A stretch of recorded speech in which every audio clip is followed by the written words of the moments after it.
Okay, folks, welcome back for another deep dive. And this one is, well, let's just say it's a little bit spicy. Oh, yeah. We are talking about hurricane relief, specifically FEMA, and a lawsuit that's going on right now.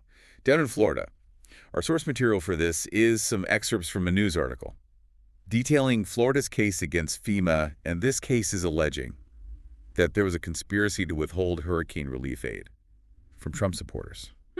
Interesting. And I know what you're thinking. That sounds a little bit crazy, right? Yeah, a little out there. Like, is that even possible? Well, stick with us It's a fascinating case. because we're going to break it all down for you. Yeah. So the lawsuit itself is being brought by Florida's Attorney General Ashley Moody. Okay. And she is alleging that FEMA workers were actually instructed to ignore homes that were displaying pro-Trump signs when they were going around distributing hurricane relief. And this was after Hurricanes Helene and Milton. Wow, that's a pretty serious accusation. Yeah. That's true. It seems like a pretty clear violation of people's rights. Right. And, to give a little bit more context here, this lawsuit mentions that Florida was a big supporter of Trump during the last election. They won the state by a pretty big margin, like 13 points or something like that. So, I see. So they're trying to build a case that this was like targeted discrimination. yeah, that's exactly what they're arguing. And their evidence for this is that there were some leaked internal FEMA communications Oh, wow. from a supervisor named Tiffany Washington. Okay. And these messages seem to show her telling other aid workers to avoid homes that were advertising Trump while they were out working in Lake Placid, Florida. So it sounds like there's some pretty concrete evidence here. Yeah, I mean, if these messages are legitimate, it does seem pretty damning. Right. And how has FEMA responded to this? So FEMA Director Dean Criswell, she went on X, and she condemned Washington's actions.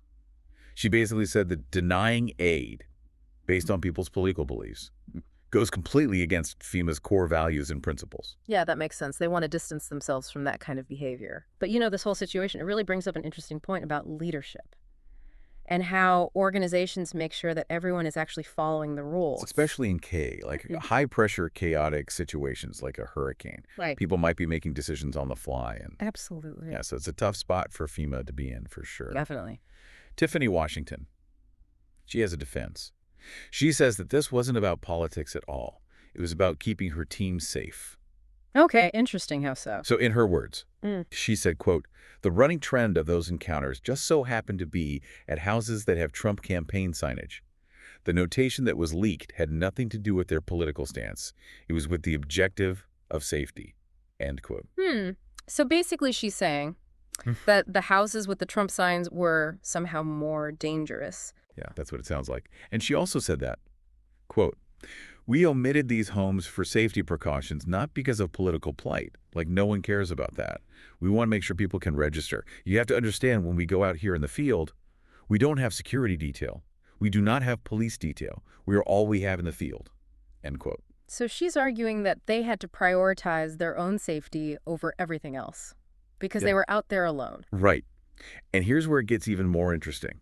She also claimed that workers were told to be careful around homes with Vice President Kamala Harris signs, Oh, wow. and even homes with no signs at all Really? because of previous incidents of harassment that had happened. So it wasn't just about Trump supporters then? Exactly. It sounds like they were trying to avoid any potential conflict. Yeah, it seems like they were just operating in a really difficult environment Yeah. where any kind of political symbol could be seen as a potential trigger. Right. And that really speaks to the larger issue of political polarization in our country.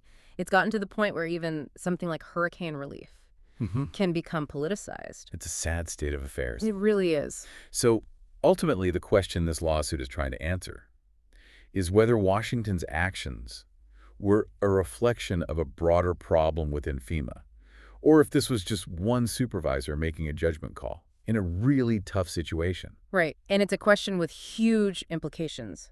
Because it turns out that FEMA was systematically discriminating against certain political groups. That would be a major scandal. Absolutely. And it would really undermine people's trust in the government's ability to provide aid fairly. Exactly. So this case really forces us to think about how we balance the need for worker safety with the imperative of providing aid impartially in a world where political divisions run so deep.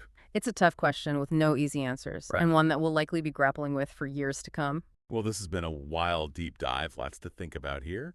And it really highlights how complicated disaster relief can be in a world that's as politically divided as ours is. Thanks for joining us, folks. And until next time, stay curious.